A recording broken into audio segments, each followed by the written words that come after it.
FD সবসময় নিরাপদ, কিন্তু সবসময় কি যথেষ্ট? না, একদমই নয়। নমস্কার, ক্রিয়া ফিনান্স থেকে আমি রূপাঞ্জন। আমার এক বন্ধু বিগত কয়েক বছরে এলআইসিতে টাকা জমিয়ে প্রায় 50,000 টাকা পেয়েছে। এবার সে আমায় বলল ওই টাকাটা সে এফডি করবে, কারণ ব্যাংক 7% ইন্টারেস্ট দিচ্ছে। আমি চুপ করে রইলাম, কারণ ওই একই বছরে ওর পছন্দের রেস্তোরাঁয় থালির দাম বেড়েছে 40 টাকা, বাস ভাড়া বেড়েছে, কোচিং ফি বেড়েছে। মানে তার টাকা বাড়লো, কিন্তু জীবন আগের জায়গাতেই দাঁড়িয়ে। এটাই ইনফ্লেশন বা মুদ্রাস্ফীতি।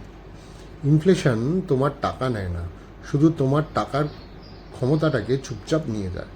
এফডি নিরাপদ, হ্যাঁ, কিন্তু 20 বছর পরের স্বপ্ন পূর্ণ করতে শুধু নিরাপদ থাকলে হবে না, গ্রোথ দরকার।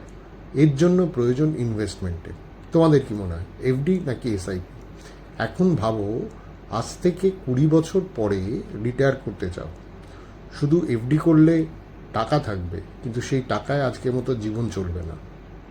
কারণ ইনফ্লেশন প্রতি বছর তোমার পারচেসিং পাওয়ার বা ক্রয় ক্ষমতা কমিয়ে দিচ্ছে। দীর্ঘমেয়াদে ওয়েলথ তৈরি করতে হলে শুধু নিরাপদ থাকলে হবে না, গ্রোথও দরকার। আর সেই গ্রোথ আসে বাজারে বিনিয়োগ থেকে। এফডি খারাপ নয়, এমার্জেন্সি ফান্ডের জন্য, শর্ট টার্ম লক্ষ্যের জন্য এফডি দারুণ। কিন্তু 20-30 বছর পরের স্বপ্নের জন্য শুধু এফডি যথেষ্ট নয়। তোমাদের কি মনে হয়, এফডি নাকি এসআইপি? দীর্ঘমেয়াদে কোনটা ভালো? নিচে কমেন্টে লিখে জানাও। আর এরকম সহজ ভাষায় ফাইন্যান্স বুঝতে চাইলে এখনই চ্যানেলটাকে ফলো করো। দেখা হবে পরের ভিডিওয়ে, ততক্ষণ ভালো থেকো। ধন্যবাদ।